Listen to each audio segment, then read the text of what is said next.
Hoje com o tema o sexo oral e seu poder destrutivo, né, e as suas doenças, conhecida como DST, doenças sexuais transmissíveis, né?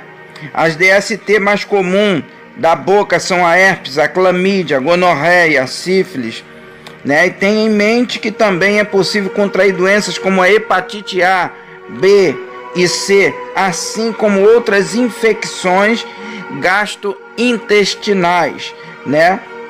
As doenças DST são contraídas de diversas formas de relação sexual. O sexo oral, de acordo com o AVRT, é comum nos adultos sexualmente ativos de todas as idades, e isso pode resultar em uma doença que toma conta dos tecidos ao redor da área de contato, e algumas infecções são mais propensas a afetar a boca do que outras.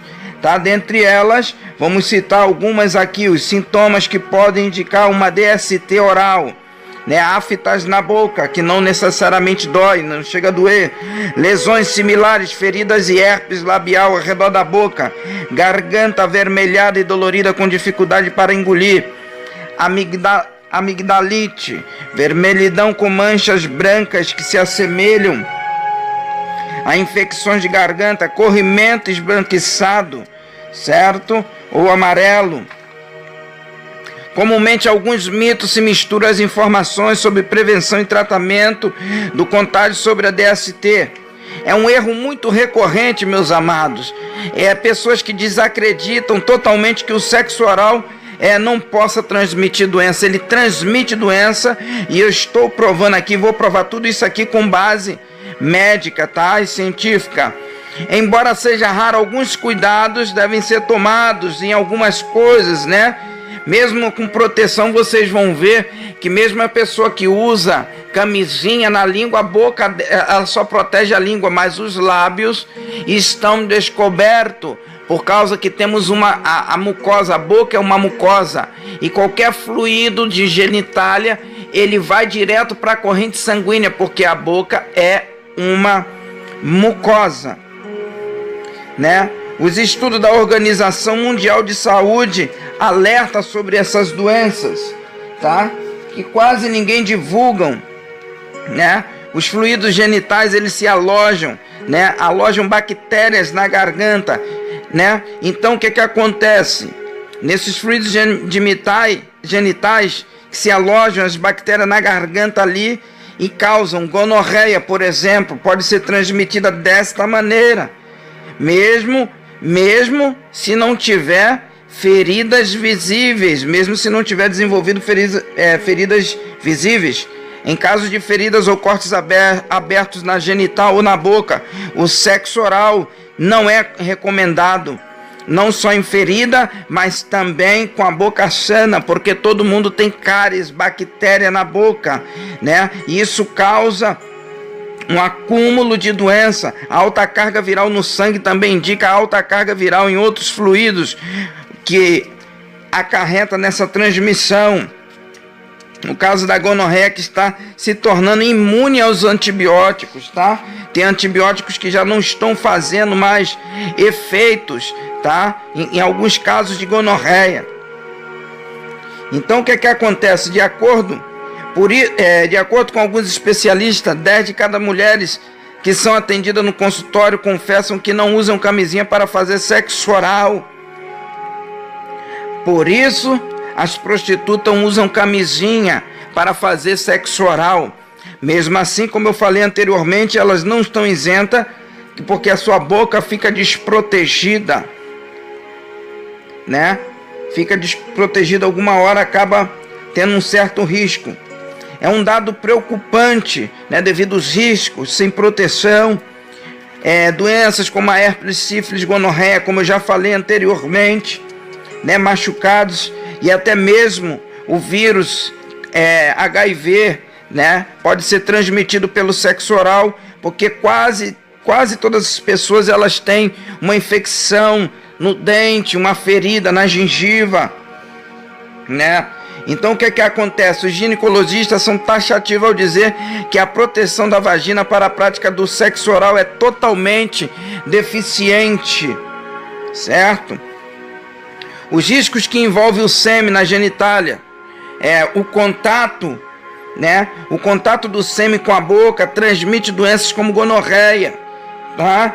E se existir uma lesão na boca, a contaminação das DST é pior ainda.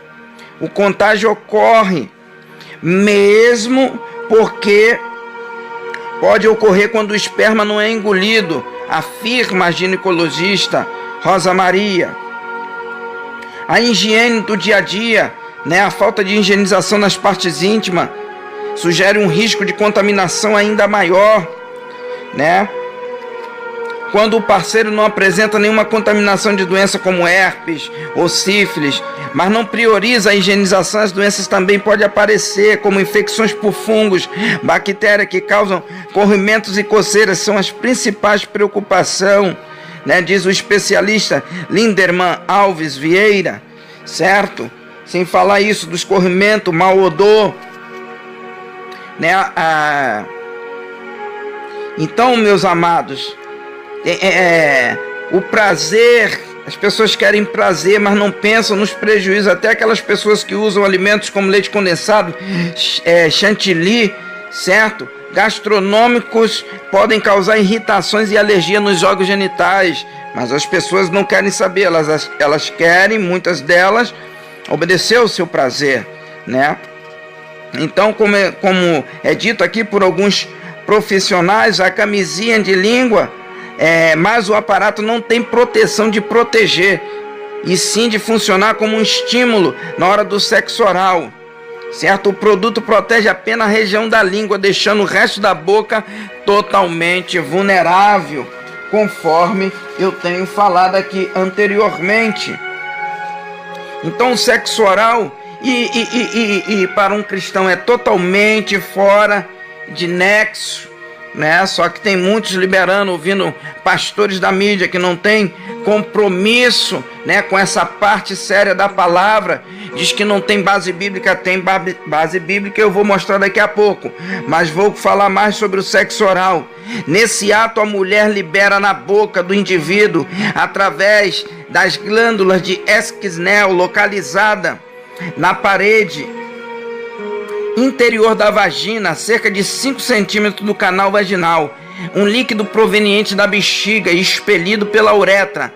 Ela é jorrado durante a excitação sexual, tá? E ali vem toda a carga genética infecciosa, né? Bactérias. Esse líquido é composto por um fluido claro e é basicamente composto por urina involuntária emitida durante o sexo oral ou normal, que sai da bexiga, da qual elas incham e esvaziam, liberando este líquido, tá? A lubrificação sexual ocorre quando há um acúmulo de sangue.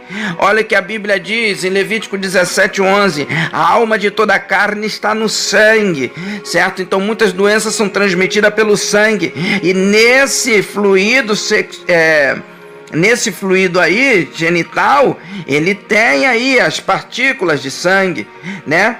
E a transsudação de gotículas desse líquido. A lubrificação pode acontecer a partir das secreções, né, do calor do útero e das glândulas de Bartholin, tá? Ou as glândulas vestibulares maiores, glândulas alojadas na parede vaginal, com função de lubrificar o canal vaginal, preparando para o ato sexual, certo? No cérebro, libera uma grande quantidade de dopamina, endorfina, morfina, causando bem-estar e prazer, relaxando o corpo. Esse líquido mucoso, viscoso, como clara de ovo ou gelatina, tem a função de facilitar o caminho do espermatozoide.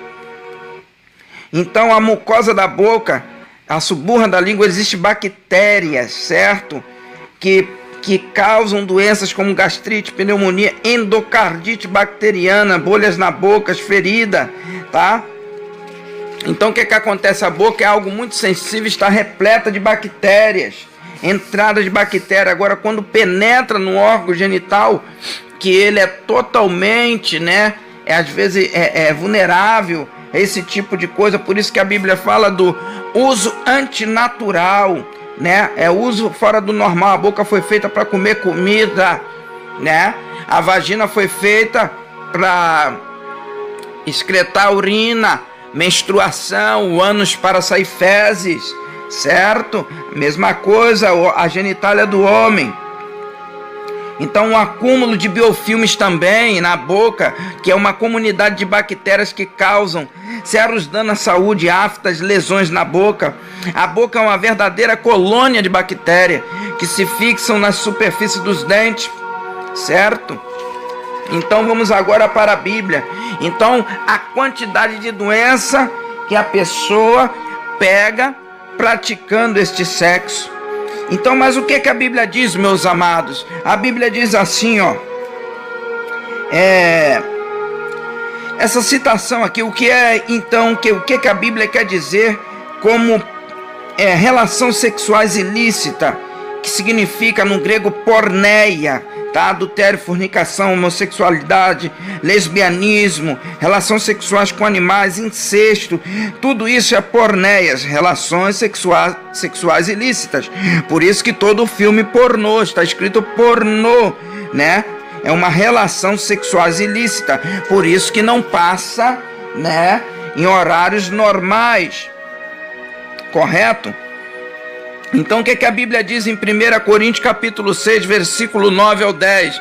Diz assim a palavra de Deus: ou não sabeis que os injustos não herdarão o reino de Deus? Não vos enganeis, nem os impuros, no grego os pornôs, nem os idólatras, nem os adúlteros, os moixos, nem os efeminados, os malacos, no grego, nem os sodomita, no grego, asenocoites, nem ladrões, nem avarentos, nem bêbados, nem maldizentes herdarão o reino de Deus.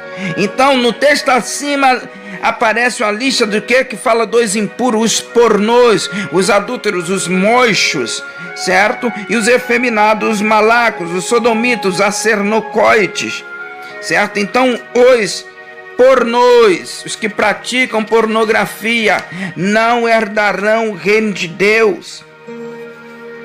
A Bíblia também vai dizer em 1 Tessalonicenses capítulo 4, versículo 3, né? Diz assim: pois a vontade de Deus é a vossa santificação, que vos abstenhais da prostituição, de porneia, certo?